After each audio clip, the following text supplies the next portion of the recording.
नहमदुहु व नुसल्ली व नुसल्लिमु अला रसूलिहिल करीम अम्मा बाद फ़अऊज़ु बिल्लाहि मिनश शैतानिर रजीम बिस्मिल्लाहिर रहमानिर रहीम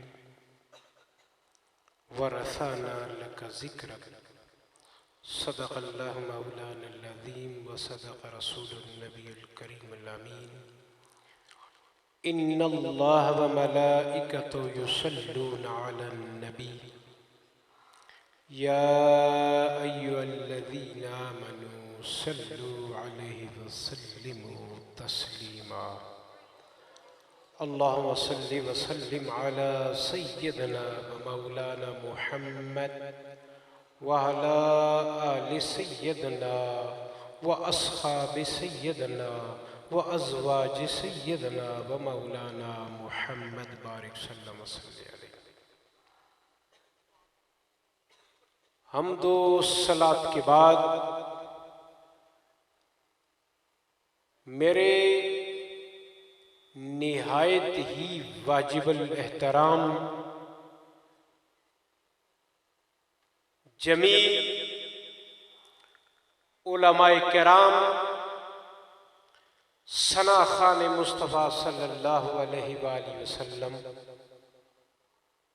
मुहज़्ज़ज़ व मोहतरम हाज़रीन महफ़िल, बुज़ुर्गों, दोस्तों, नौजवान साथियों, बच्चों, पर्दा नशीनों, जहाँ तक मेरी ये आवाज़ पहुँच रही है, अस्सलामु अलैकुम व रहमतुल्लाहि व बरकातुहू।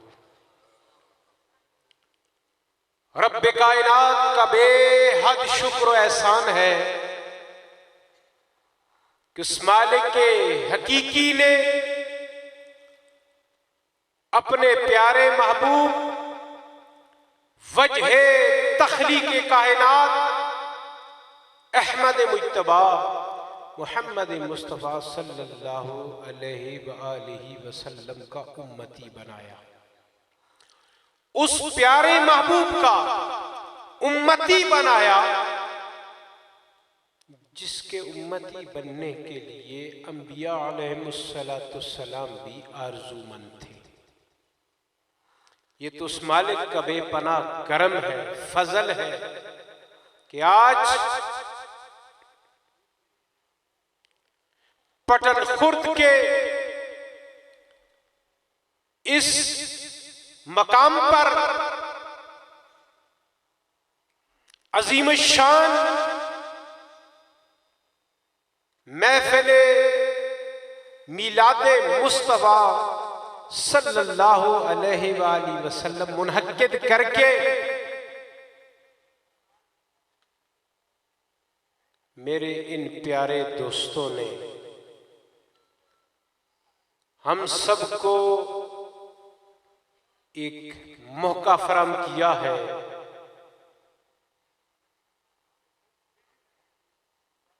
एक दूसरे का दीदार भी करें, अल्लाह के जिक्र के अंदर और उसके प्यारे महबूब सल्लल्लाहु अलैहि वसल्लम के जिक्र के अंदर मशगूल हो जाएं। हजरत गिरामी, ये जिक्र कोई आम जिक्र नहीं है। आज जब दिन को मेरा गुजर एक पिकनिक पॉइंट से हुआ तो वहां मैंने कुछ आबाश नौजवानों को देखा कि वो किस रंग में मशगूल हैं, वो क्या कर रहे हैं और कितने अजीम आप हैं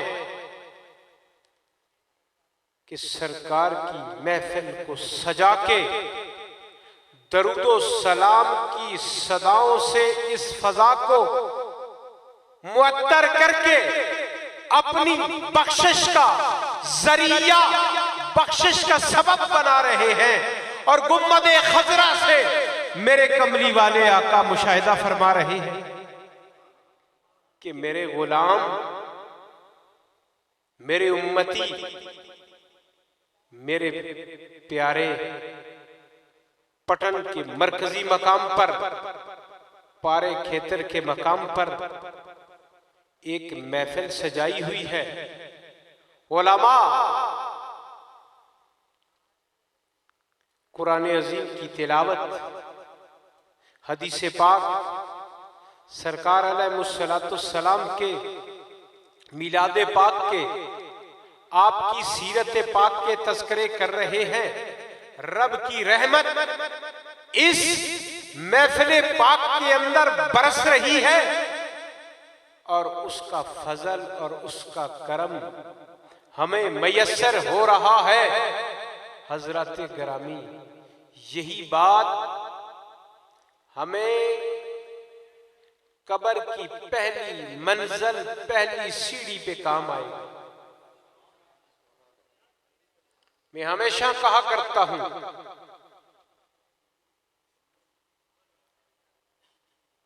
कि यहां जो हम महफिलें सजाते हैं, यहां जो भी अच्छे काम करते हैं, जिनका मेरे आका ने करने का हुक्म फरमाया है, उनके करने का जो अजर व सवाब वो पहली सीढ़ी पे, उस मकाम पे मिलेगा तो बात बन जाएगी। अगर पहली सीढ़ी, पहले इम्तिहान, पहले पर्चे में ही अगर नाकामी हो गई तो सारा मामला खराब हो जाएगा। जब फरिश्ता सवाल करेगा कि इस हस्ती के बारे में तू क्या कहा करता था, इस हस्ती के बारे में तू क्या कहा करता था, फिर पता चलेगा कि हम महफिल मीलाद क्यों मनाते हैं, हम सरकार की मोहब्बत की महफिल क्यों सजाते हैं। अगर कमली वाले लजपाल आका ने ये सनद अता कर दी, और यकीनन हमारा ईमान है कि कमली वाले लजपाल आका अता फरमाएंगे, अता कर दी कि फरिश्तों इससे क्या पूछते हो, इससे क्या क्वेश्चन करते हो, ये तो मेरा फलां गुलाम है, फलां उम्मती है, ये तो मेरी मोहब्बत वाली महफिल में बैठकर मुझ पे दरूदो सलाम पढ़ने वाला है, मेरी महफिल का इनेकाद करने वाला है, मेरी महफिल को सजाने वाला है, मेरी महफिल में आने वाला है, तो बात बन जाएगी। इस मकाम पे हजरत इकबाल फरमाते हैं कि मोहम्मद से वफा तूने तो हम तेरे हैं, ये जहां चीज है क्या लौहो कलम तेरे हैं। उलमा बैठे हैं, बात कलंदर लाहौरी ने बड़े पते की है। तुम किस जहां में खोए हुए हो, मोहब्बत को सीने में बसाओ तो फिर पता चलेगा कि ये जहां तो कुछ भी नहीं। फिर बात लौह कलम की कर दी। हजरत गिरामी कदर जी तो बहुत चाहता है कि बातें होती रहे, मोहब्बत रसूल की महफिल सजी हुई है। डॉक्टरों ने तो मुझे ऊंची बात करने से भी मना किया हुआ है, सीढ़ियां चढ़ने से भी मना किया हुआ है, बहुत सारी हिदायत दी हुई हैं, सफर भी नहीं करना क्योंकि मेरे 3 वाल बंद हैं, एक काम कर रहा है। वो कहते हैं शाह जी क्या कर रहा है, सेहत होगी, सलामती होगी तो प्रोग्राम भी होगी, बाकी बातें भी होगी, ये तो जुल्म है। मैंने कहा मैंने जनरल आसिफ साहब से एक बात की, मुझे जब उसने बहुत सारी अपनी तरफ से हदायत जारी की तो मैंने उनसे एक बात की। मैंने कहा डॉक्टर साहब, दुनिया एक इम्तिहान है और इस इम्तिहान गाह के अंदर अगर बंदा 100 साल 200 साल 300 साल भी जिएगा, आखिर तो जाना उस जहां में है। अगर 1000 साल रह के फिर भी जाना उस जहां में है, तो उस जहां के लिए कुछ बंदा साथ सौदा तो लेके जाए। हमारे पास तो और कोई ईमान नहीं है,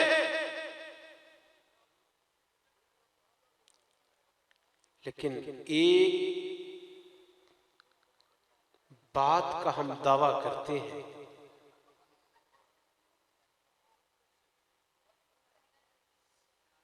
कि हमारे सीनों के अंदर हुजूर की मोहब्बत है, हुजूर का प्यार है। और फिर ये प्यार यकीन जानियो और ज़हनों को हाजिर रखने, हदीस पाक इस मकाम पे कोट करने लगा हूं, अर्ज करने लगा हूं। मुतअद्दिद बार आपने उलमा से सुना होगा कि लजपाल आका की बारगाह के अंदर एक गुलाम हाजिर हुए, अर्ज करने लगे, हुजूर क़यामत कब आ रही है? क़यामत के मुताल्लिक सवाल किया। तो आका अलैहिस्सलाम ने पूछा, है मेरे गुलाम, क्या तूने क़यामत के लिए कोई तैयारी कर रखी है? अर्ज करने लगे, और तो कोई अमल नहीं, ना इतनी उम्र है कि मैंने इतनी नमाजें पढ़ी हैं, रोजे रखे हैं, हज किए, ज़कातें दी हैं, कुछ भी नहीं। लेकिन या रसूल अल्लाह, एक बात है, अल्लाह और अल्लाह के रसूल की मोहब्बत है, और उस मकाम पर मेरे लजपाल कमली वाले आका ने जो फरमाया है वो समाप्त कर ले। सरकार ने जवाब दिया, उस मकाम पर जिसको जिसके साथ मोहब्बत होगी, हश्र व नशर भी उसी के साथ होगा। पता चला मोहब्बत रसूल इतनी बड़ी इबादत है कि बाकी इबादतें इसके सामने कुछ भी नहीं है, इसके सामने कुछ भी नहीं है। आप कहेंगे कि शाह जी ने तो बहुत बड़ी बात कर दी है। आओ तुम्हें एक ग़ज़वे के अंदर लेके जाता हूं, एक और हदीस पाक की तरफ लेके जाता हूं। एक ग़ज़वा के मौका पर दुश्मन की सफ़ों को चीरता हुआ एक सिपाही हुजूर की बारगाह में आता है, आके अर्ज करता है, ऐ मोहम्मद सल्लल्लाहु अलैहि वसल्लम, अगर आप पर मैं ईमान ले आऊं, आपका कलमा पढ़ लूं, बख्शिश की जमानत है। सरकारे दो आलम सल्लल्लाहु अलैहि वसल्लम ने फरमाया, तू बख्शिश की बात करता है, अगर तू कलमा पढ़ेगा, अगर तू कलमा पढ़ लेगा, मेरा दीन कबूल कर लेगा, जन्नत में तुझे आला मकाम मेरा रब अता करेगा। ये गुफ्तगू हुई। उधर से दुश्मनों ने देखा कि हमारा सिपाही तो उधर मिल गया है, तीर मारा, हलक में पेवस्त हो गया। जब तीर हलक में लगा, सरकार के कदमों में गिरकर कलमा पढ़ा। वहीं अपनी जान को उस हस्ती ने मालिक हकीकी के सुपुर्द कर दिया।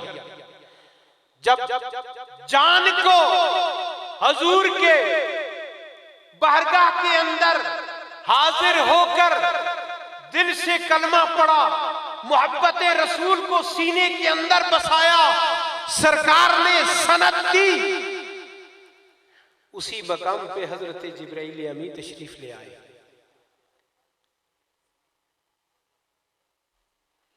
रब का सलाम और पैगाम लेके हाजिर हो गए। अर्ज की, या रसूल अल्लाह सल्लल्लाहु अलैहि वसल्लम, मैं अल्लाह का सलाम और पैगाम लेके आया हूं। जिसने बख्शिश की जमानत चाही, उसको मैंने जन्नत में आला मकाम अता कर दिया है। आला मकाम की बशारत रब की तरफ से मिली तो मेरे आका ने ऐलान फरमाया, बुलंद मकाम पे खड़े होकर, है कोई जिसने जन्नती का चेहरा देखना है, आओ जन्नती का चेहरा तक लो, जन्नती का चेहरा देख लो। सहाबा इकराम भागते हुए आए कि ये कौन खुश नसीब है जिसके मुताल्लिक मेरे आका फरमा रहे, आओ जन्नती का चेहरा देख लो। सहाबा अर्ज करने लगे, या रसूल अल्लाह, ये तो हमारा दुश्मन था, दुश्मन का सिपाही था, ये जन्नती कैसे हो गया, ये जन्नती कैसे हो गया? तो आका अलैहिस्सलाम ने फरमाया, इसने मेरे पास आके कलमा पढ़ा और बख्शिश की जमानत चाही। रब्बे कायनात ने अभी अभी हजरत जिब्रील अमी आए, उन्होंने जन्नत में आला मकाम की बशारत अता की है। हजरत ग्रामी, ये मेरा एक मजमे के सामने एक सवाल है, उलमा बैठे हैं, मजमे के सामने क्वेश्चन है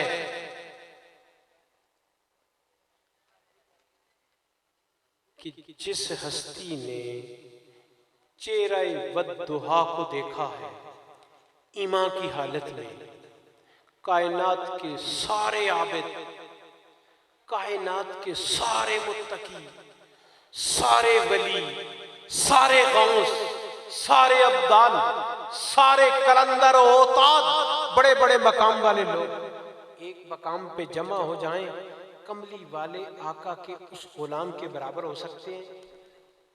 नहीं हो सकते। दूसरा सवाल कि उस सरकार के गुलाम ने कलमा पढ़ने के बाद तहरत का गुस्ल किया, कोई नमाज पढ़ी, कोई रोजा रखा, हज किया, ज़कात दी, कोई और अमल किया? कोई अमल नहीं किया। लेकिन लजपाल आका की जबान से सनद मिली तो बात बन गई। एक वो जिसने सारी जिंदगी सजदे पे सजदा किया, सारी जिंदगी अपने माथे को झुकाए रखा, ताज़ीम नबी से इनकार किया तो रब ने कहा निकल जा लानती मेरी बारगाह से, अपनी बारगाह से निकाल दिया। पता चला कि हजरत इकबाल ने जो पते की बात की है ना, पता इस मकाम पे चलता है कि मोहब्बत रसूल, इश्क रसूल, इताअत रसूल, यही तो बख्शिश का सामान है, यही तो बख्शिश का जरिया है।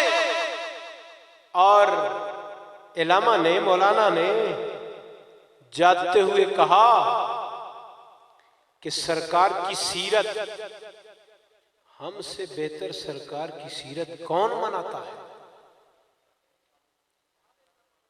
हजरत गिरामी अल कदर, सीरत भी मेरे सरकार की, सूरत भी मेरे सरकार की और मीलाद भी। लेकिन याद रखें, पहले मीलाद की बात होगी, पहले विलादत का तस्करा होगा, आपके तशरीफ आने का जिक्र होगा, बाद में सीरत का जिक्र होगा। क्योंकि पहले विलादत है, बाद में सीरत पाक है। और हजरत गिरामी अल कदर, सरकार की सीरत को देखना है, तस्करा इन्होंने भी एक बुढ़िया का छेड़ा है, मैं भी एक रवायत बयान करके इजाजत चाहूंगा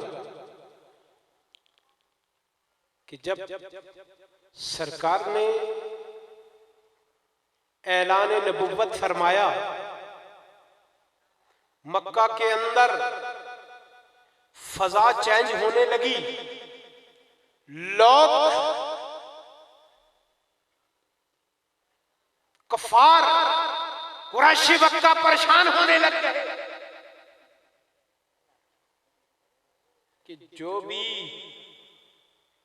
मोहम्मद सल्लल्लाहु अलैहि वसल्लम की बारगाह में जाता है, महफिल में जाता है, ऐसा उस पे सेर हो जाता है, ऐसा असर हो जाता है, फिर उन्हीं का हो जाता है।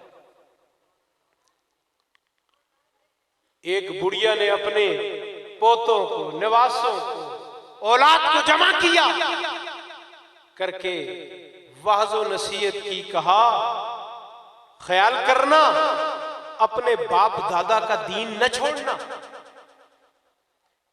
और किसी भी सूरत में मोहम्मद सल्लल्लाहु अलैहि वसल्लम की महफिल में न जाना, उनके सामने न जाना, कहीं उनका जादू तुम्हारे ऊपर भी असर न कर दे। तो ये तलकीन करके उसने कहा, मैं तो इस शहर को खैरबाद कहने लगी हूं, कहीं मुझ पे ये असर ना हो जाए, मैं अपने बाप दादा के दीन से हट न जाऊं। ये बातें करके अपना सामान बांधा, गठड़ी बांधी, उठाई, गली में ले आई, गली में रखी, वजन ज्यादा है, माही बूढ़ी है, बुढ़िया उठा नहीं सकती, बाहर रख के इंतजार करती है कि मेरा बच्चा आ जाए, मेरा पोता आ जाए, कोई भी रिश्तेदार आए, आके मेरे इस बोझ को उठा के मेरे मैके, मेरे वालिदैन की बस्ती तक पहुंचा दे, ताकि मैं इस बस्ती से निकल जाऊं। क्या होता है, उधर उस गली से सरकार का गुजर होता है, मेरे लजपाल, मेरे करीम आका का वहां से गुजर हुआ, देखा एक बुढ़िया सामान बांध के बैठी हुई और इस इंतजार में है कि मेरा कोई सामान उठा के ले जाए। आप करीब आते हैं, पूछते हैं अम्मा क्यों परेशान है, बात क्या है? उसने कहा ये सामान वजनी है, इस बस्ती से मैं अपने वालिदैन के यहाँ जाना चाहती हूँ। मेरे सरकार ने उठाया उसकी गठड़ी, उसके वो सामान उठा के अपने सरे मुबारक पे रखा, रख के आगे आगे चलने लगे। थोड़ी दूर गए तो बुढ़िया ने कहा, ऐ हसीनो जमील चेहरे वाले, मैं तुम्हें एक नसीहत करना चाहती हूँ। ख्याल करना, मैंने सुना है कि इस मकाम पर एक हस्ती ने नबुव्वत का ऐलान कर दिया है, उसके जंगल में न फंसना। ख्याल करना, उसके सामने अपना ये हसीन चेहरा लेके न जाना, कहीं तेरे ऊपर भी उसका जादू न चल जाए। ख्याल करना, दूर रहना। सरकार मुस्कुराए जा रहे हैं और चलते जा रहे हैं, साथ साथ मुस्कुराते भी हैं, चलते जाते भी हैं। बुढ़िया ने बहुत कुछ कह दिया जो मैं अपनी जबान से नहीं कह सकता। नकले कुफर कुफर नबाशत में नहीं कह सकता, वो अल्फाज नहीं दोहरा सकता जो उसने बुरा भला कहा है, जो बुराइयां उसने बयान की है। सरकार मुस्कुराते जाते हैं और आगे चलते जाते हैं। ले अब तू जा। जब सामान दिया, वापस सरकार लौटने लगे। बाजू से बुढ़िया ने पकड़ लिया, कहा, है हसीन चेहरे वाले, हुसीन किरदार वाले, तेरे साथ सफर का पता ही नहीं चला, थकावट ही महसूस नहीं हुई, इतना सफर भी तय कर दिया, इतने प्यार से यहां तक लेके आए हो, अब अपना पता तो बता के जा, किस कबीले का है, कौन है, जरा तारफ हो जाए। सरकार ने टाला, बड़ी कोशिश की, उसने हाथ न छोड़ा। उसने कहा, ये तो हो सकता ही नहीं है, इतने हुस्न इखलाक वाली हस्ती, शख्सियत, और मुझे तारफ का पता ना हो। सरकार ने फरमाया, मेरा जान के तू परेशान हो जाएगी, क्यों पूछती है? उसने कहा, नहीं, ये नहीं हो सकता। सरकार ने मुस्कुरा के कहा, अरे ओ बुढ़िया, जिससे भाग के तू जा रही है वो ही तो मैं हूं, जिससे भाग के तू जा रही है वो तो मैं हूं। जब सरकार ने कहा वो मोहम्मद तो मैं हूं, बुढ़िया तड़पने लग गई, कहने लगी, अगर वो आप हैं तो फिर यकीनन आपकी सीरत पाक, आपका हुस्न इखलाक, आपका किरदार, आपकी सोबत यही कहती है कि आप अल्लाह के सच्चे रसूल हैं, आप ही अल्लाह के सच्चे रसूल हैं। तो फिर वो बुढ़िया कहने लगी, मुझे भी अपने उस दीन में दाखिल।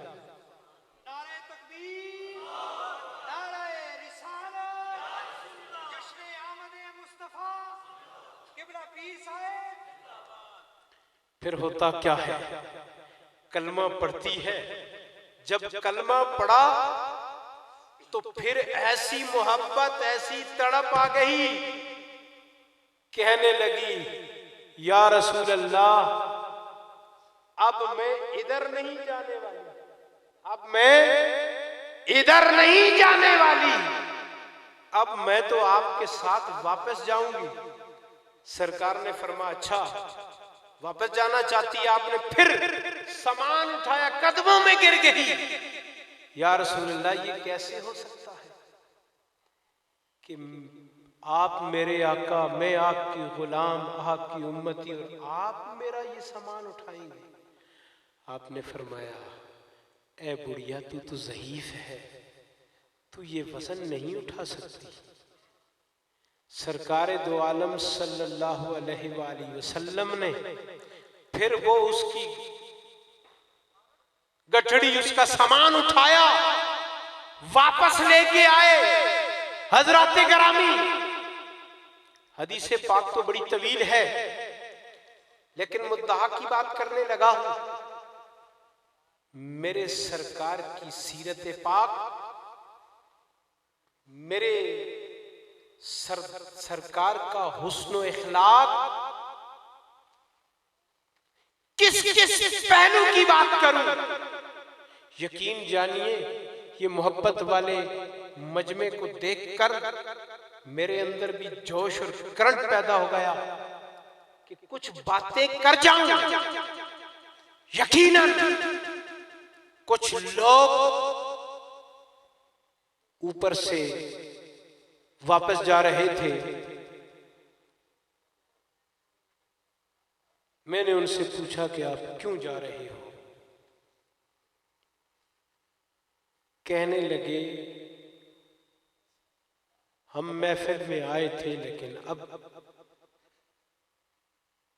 बस कोई रीजन की वजह उन्होंने बयान की, हम जा रहे हैं। मैंने उन्हें कहा कि काश घर से ये तड़प लेके आते कि हम सरकार के लिए जा रहे हैं, हम हजूर की महफिल में जा रहे हैं, तो फिर तो बात बनती। मेरे लिए नहीं, किसी खतीब के लिए नहीं, किसी और के लिए महफिलों में ना आया करो। महफिल में आने से पहले घर से ये नियत करो कि हम अल्लाह के महबूब की महफिल में जा रहे हैं। जब सरकार की महफिल में आओगे तो फिर तोतली जबान से अशहदु अन्ना मुहम्मदुर रसूलुल्लाह निकलने वाला वो अल्फाज, वो सदा जब तक न निकले फजर नहीं होती। किसी गुनगुनाने की आवाज की बात नहीं। मेरी कुछ बातें कुछ लोगों को परेशान भी कर जाती है। अरे बिलाल वाला सोच अंदर पैदा करो। आपके मुताल्लिक कहा गया था या रसूल अल्लाह, इनकी आवाज अच्छी नहीं है, इनकी आवाज अच्छी नहीं है, लेकिन जिसका नाम पुकारते थे उसे तो बहुत अच्छी लगती थी। जब वो अल्लाहु अकबर कहते थे, वो अकबर,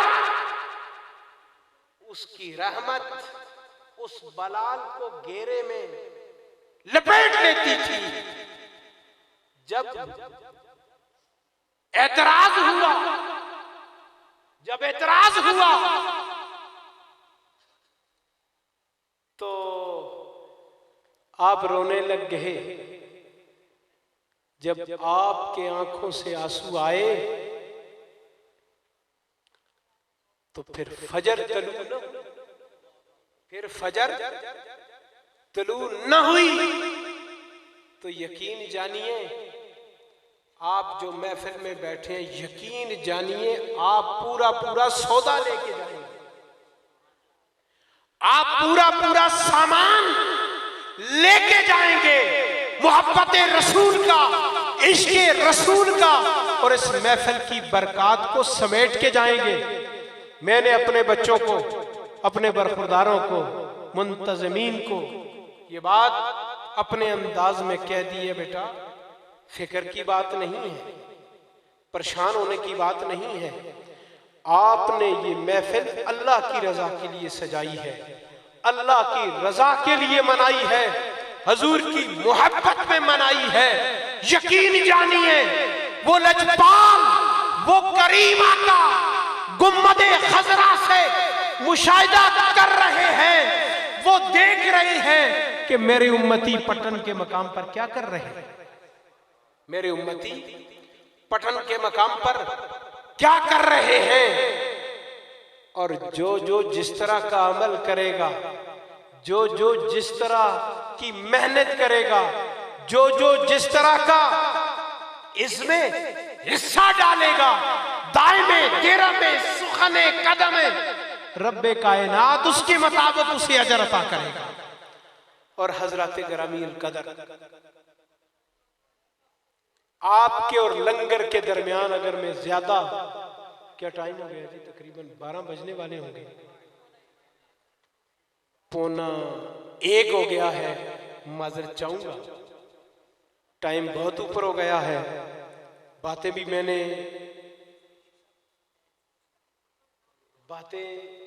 मैंने बहुत कर दी। उस तरह तो हम आपको तशनगी आपकी पूरी न कर सके, उस तरह जिस तरह की मोहब्बत आप लेकर आए हैं, लेकिन एक बात जहन के अंदर बिठा लें कि जिस लजपाल की महफिल में आए हैं, जिस तरह भी आए हैं, जिस हाल में भी आए हैं, अल्लाह ताला कबूल फरमाएगा। अल्लाह ताला आपको खाली यहाँ से नहीं लौटाएगा। और यकीन जानिए, जो जो मुराद है दिल में रख के रब के हुजूर इल्तिजा करे, इंशाअल्लाह पूरी होगी। इंशाअल्लाह मेरा रब पूरी फरमाएगा। और इख्तिताम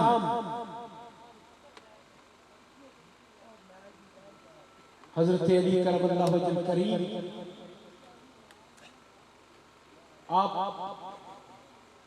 का एक मकाम से गुजर हो रहा है, तो एक साइड पे अबू जहल ने कुछ मजमा खड़ा किया हुआ है। खड़ा करके एक साइल से गुफ्तगू कर रहा है। एक साइल उसके पास आया, कहने लगा, है अबूल हिकम, मेरी कुछ मजबूरी है, जरूरतें हैं, कुछ रकम चाहिए, कुछ हनायत फरमाए। उधर से अली आ रहे थे, उसने देखा, कहा, मुझसे क्या मांगते हो? वो देखो सामने अली। मजाक किया बज़ाहिर उसने। साहिल को कहा, जाओ अली से मांगो और वापसी में बता के जाना अली ने क्या दिया है। उधर साहिल उधर जाता है, अली की बारगाह में अर्ज करता है, ए अली, मेरी ये मजबूरियां हैं, मेरी ये जरूरतें आप पूरी फरमाएं। और कहा है कि मुझे अबू जाल ने भेजा है, और कहा है कि जो अली दे वो बतला के जाना।